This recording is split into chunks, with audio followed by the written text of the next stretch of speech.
Olá e seja muito bem-vindo à 5ª temporada do podcast Alimentação Saudável. O meu nome é Mafalda Rodrigues de Almeida, sou nutricionista, fundadora da Love It e autora de 3 livros de receitas. Por aqui vamos falar sobre todos os temas quentes relacionados com alimentação, saúde e nutrição.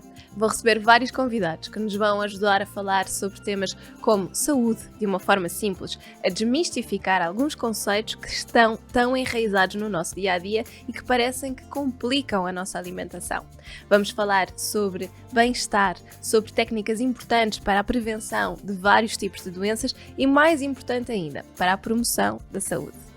Quero que este podcast venha simplificar a alimentação e ajudá-la a ter as ferramentas para ter um dia-a-dia mais simples, nutritivo e completo.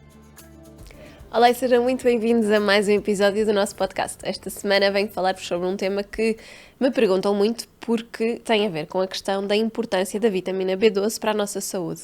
Como tenho muitas pessoas em consulta que pretendem fazer uma alimentação um bocadinho mais plant-based, mais vegetariana, acabamos por ter aqui sempre esta questão da vitamina B12 como uma preocupação. E, de facto, é algo que eu recomendo muitas vezes fazermos suplementação se a alimentação for vegan. E já vos vou explicar porquê. Entretanto, aproveito sempre para vos convidar, se gostam do episódio, a subscreverem o canal do YouTube para saberem sempre quando sai um episódio novo ou a fazerem uma avaliação nas plataformas de streaming do podcast, porque isso ajuda-nos sempre bastante a perceber se vocês estão a gostar, o que é que gostavam de ver diferente, que temas novos é que podemos trazer, e isso é sempre muito enriquecedor. Mas vamos ao que interessa. Vitamina B12, também chamada por cobalamina, é uma vitamina que tem um papel muito importante na formação das células sanguíneas, na síntese do nosso DNA, na manutenção do nosso sistema nervoso e do cérebro e também na produção de células de sangue, nomeadamente os nossos glóbulos vermelhos. Esta vitamina pertence ao grupo das hidrossolúveis, ou seja, solúveis em água, e ela é eliminada pelos rins de uma forma natural. Ela é sintetizada geralmente por micro-organismos, geralmente pelas bactérias, pelos fungos, pelas algas, e os animais não têm a capacidade de a sintetizar. Por isso, os animais basicamente adquirem-na através da ingestão alimentar ou pela produção da microbiota intestinal. Nós, do nosso organismo, produzimos vitamina B12, só que é na zona do intestino grosso, onde já não vamos ter a capacidade de a absorver. Ou seja, ela é produzida pelas bactérias que lá vivem, só que infelizmente não a podemos usar. E é por isso que nós temos que procurar esta vitamina na carne, no peixe, nos ovos, nos lacticínios e nos derivados, e também geralmente nos produtos que sejam eventualmente fortificados, porque os produtos de origem vegetal, como não têm esta produção através de bactérias, de fungos, etc., acabam por não ter a presença desta vitamina. Algumas pessoas, a anemia perniciosa, que consiste num tipo de anemia que é causada pela falta de vitamina B12 no organismo, pode levar a sintomas como fraqueza, como obstipação, perda de memória, entre outros, e pode dificultar a capacidade do corpo de absorver vitamina B12 pelo intestino delgado, podendo também causar déficits da mesma. Muitos dos sintomas que estão associados à carência de vitamina B12 devem-se à falta de células no sangue. E o nosso corpo precisa de muitas destas células para transportar o oxigênio pelo corpo e manter os órgãos saudáveis. Então, que sinais, no fundo, é que o nosso corpo nos pode dar, se nós estivermos, de facto, a procurar uma alimentação um bocadinho mais plant-based, ou não, não é? Como sabem, pode acontecer em qualquer pessoa, mas, obviamente, este é um grupo que pode estar um bocadinho mais em risco. E que sinais é que o corpo nos pode dar que, de facto, a vitamina B12 está em níveis baixinhos? Temos uma sensação de formigueiro nas mãos ou nos pés. Uma das funções da vitamina B12 está associada à produção de mielina, e se o nosso organismo se encontrar em déficit desta vitamina, pode não produzir mielina suficiente, o que por sua vez pode resultar em lesões ao nível dos nossos nervos. E este problema é mais comum nos nervos periféricos, lá está, das mãos ou dos pés.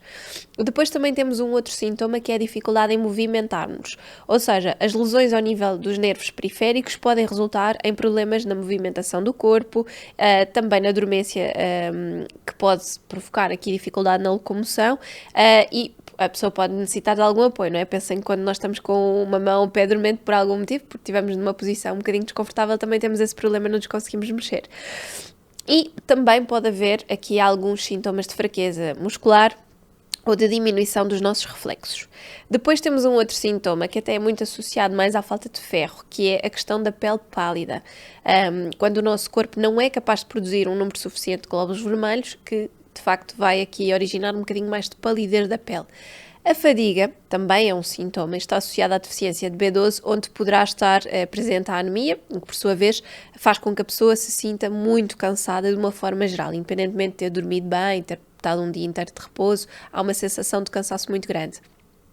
Isto acontece porque não há glóbulos vermelhos suficientes para um adequado transporte de oxigênio pelo corpo, que leva a pessoa a sentir de facto este cansaço extremo. Há um outro sintoma, um bocadinho estranho, não é? Além deste formigueiro que eu também acho que é estranho, que é a questão do ritmo cardíaco mais acelerado, que quando existe uma deficiência de vitamina B12, para conseguir fazer chegar a todo o corpo níveis adequados de oxigênio e compensar o número insuficiente de glóbulos vermelhos, o nosso coração poderá ter que aumentar o seu ritmo e bater mais depressa. E assim o sangue irá circular com maior quantidade, mais rapidamente e sobretudo se houver um caso de anemia. Outro sintoma é a falta de ar. A anemia que resulta da deficiência de vitamina B12 pode provocar falta de ar, possivelmente aqui associada a esta questão do ritmo cardíaco estar muito mais acelerado.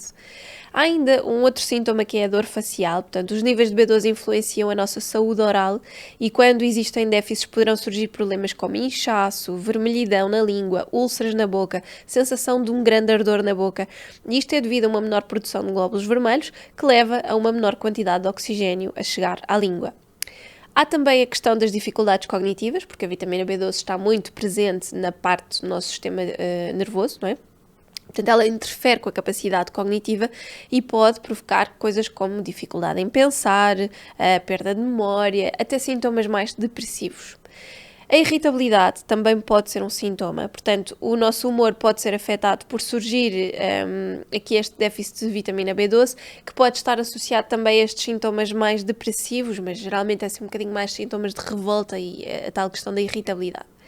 Alterações digestivas também podem acontecer, porque ela pode, de facto, afetar o nosso sistema digestivo por causa desta falta dos glóbulos vermelhos, que significa que eles não chegam ao intestino em níveis suficientes e, de facto, esta quebra de oxigênio a nível intestinal pode causar tanto sintomas de obstipação como diarreia e até sintomas de grande flatulência. E depois também há um sintoma muito associado aqui ao déficit de vitamina B12, que é a diminuição do apetite e uma grande perda de peso. Há náuseas, outros sintomas que podem, entretanto, resultar. Pessoas com deficiência de B12 podem sofrer de perda de apetite a longo prazo, que de facto está associada aqui geralmente com outros déficits, não é? Depois que vai agravar tudo o resto, a debilidade, a falta a fadiga, não é? A falta de energia, o cansaço, etc. Tudo isto depois é quase uma bola de neve que se vai agravando. Esta vitamina é muito importante, uma vez que é essencial e imprescindível para um fenómeno que nós temos no nosso organismo que se chama hematopoiese, que é a síntese dos elementos figurados do sangue para as nossas funções e que é muito importante também para a função do nosso sistema nervoso central e periférico e para a formação da nossa densidade óssea, ou seja, para a constituição também do nosso esqueleto. A ingestão adequada de vitamina B12 ajuda no desempenho de funções como ajudar a manter a saúde do coração, uma vez que os níveis adequados desta vitamina podem impedir o aumento da homocisteína no sangue, que é um aminoácido que em grandes quantidades está relacionado com doenças cardiovasculares. Depois também vai evitar a anemia perniciosa, porque a vitamina B12 participa na formação das células sanguíneas e ajuda ao transporte de oxigênio para dentro das células. Melhora a nossa disposição física e mental, portanto, há mais energia, há menos sintomas depressivos, menos irritabilidade, e mantém também a saúde dos nossos neurónios, porque participa na formação e na manutenção das nossas células do sistema nervoso central.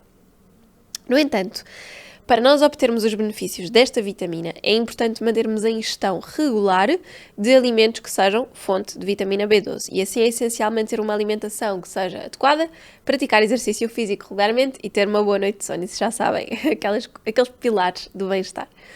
Existem alguns grupos de pessoas que têm um risco superior de sofrer déficits, como eu vos disse, e temos aqui, de facto, as pessoas que sejam veganos, sobretudo, porque as pessoas vegetarianas com uma alimentação adequada e variada acabam por compensar, mas mesmo crianças podem ter um maior risco de déficit.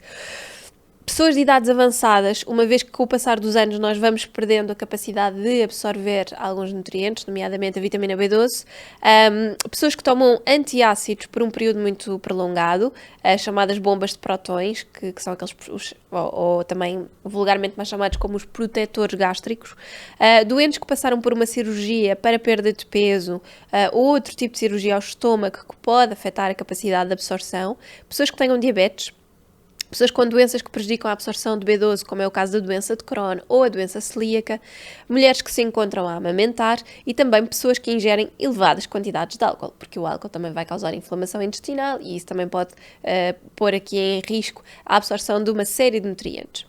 Então, os níveis de vitamina B12 podem ser avaliados através de análise do sangue, é o mais clássico, é geralmente aquilo que eu peço para ver em consultas, e acho que é uma coisa muito interessante, porque por vezes até surpreende, porque é como vos digo, pessoas que fazem uma alimentação muito mais plant-based, até nem comem muita carne e peixe, mas têm uma alimentação variada, adequada, se calhar até se preocupam em fazer algumas bebidas vegetais, por exemplo, que sejam fortificadas, acabam por ter níveis de vitamina B12 até bastante consideráveis, não estão ali nos níveis mínimos do intervalo, até estão bastante bem. Mas de facto a única forma de nós identificarmos é com uma análise prescrita pelo nosso médico.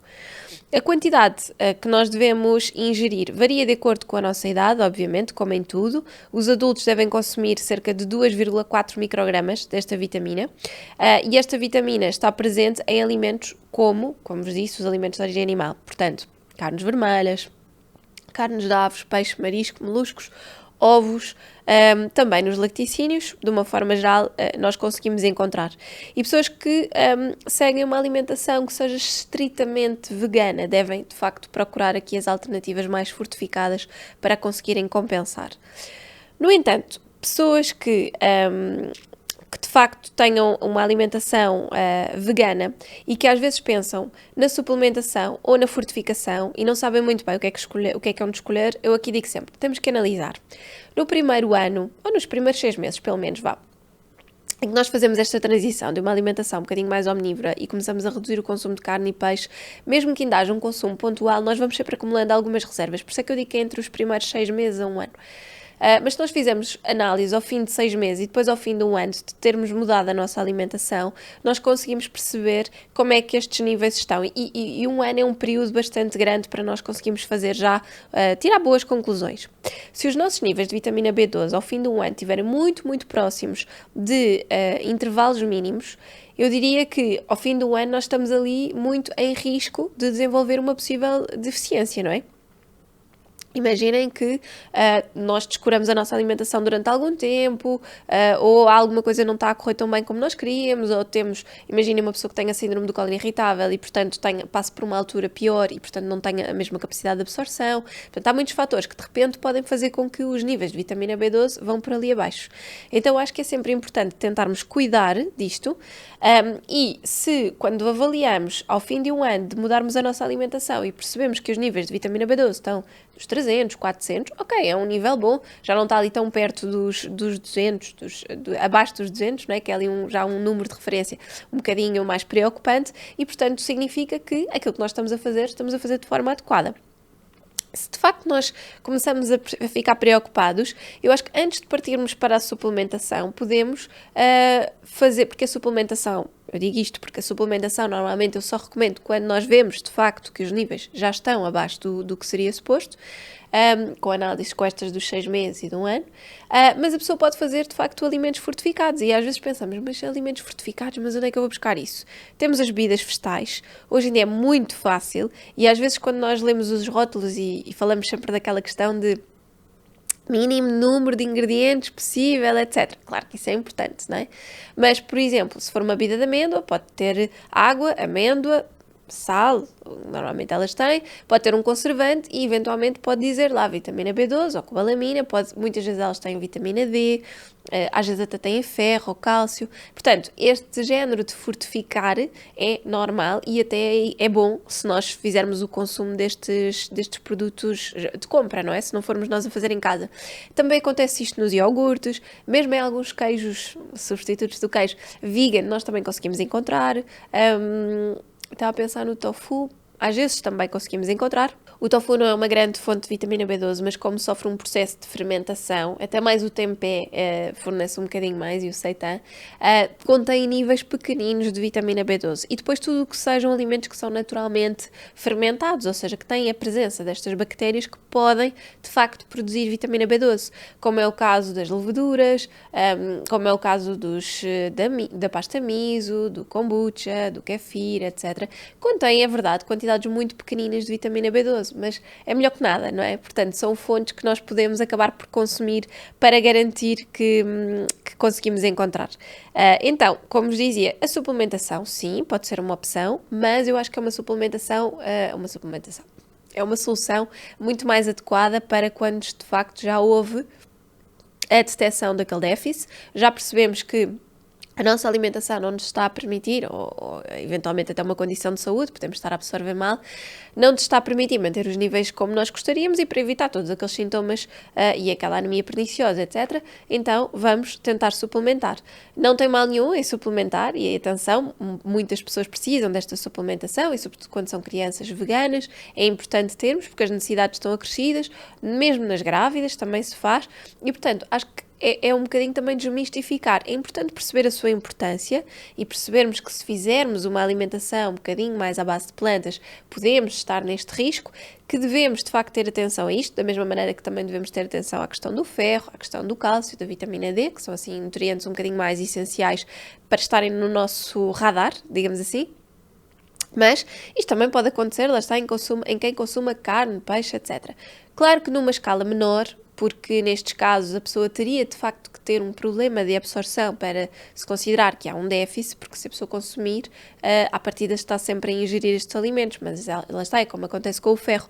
Muitas pessoas comem uma alimentação, fazem uma alimentação perfeitamente omnívora, tradicional, e tem anemia ferropénica, não é? Portanto, tem ali os déficits de ferro, não conseguem aumentar as reservas de ferritina, portanto, isto pode de facto acontecer. No que toca à suplementação, muitas vezes é melhor fazermos uma suplementação líquida, aquelas gotinhas que se põem sublingual, e a pessoa faz uma vez por semana, por exemplo, uma dose maior. Às vezes a capacidade de absorção é melhor nestes casos do que ser uma suplementação mais regular, diária, por exemplo, com as cápsulas. Mas isto depende muito de pessoa para pessoa, portanto eu acho que é tudo uma questão de testar, voltar a analisar, ver se resultou ou não, pronto. E depois muito disto é tratar o intestino, garantir que o nosso intestino está a ter capacidade de captação e de absorção, e assim garantemos que tudo flui e mantemos os nossos níveis adequados. Portanto, foi um episódio pequenino, queria trazer-vos assim agora temas que fossem um bocadinho mais concisos, pequenos, mas que ajudassem de certa forma a reter aqui alguma informação. Por isso espero que tenham gostado.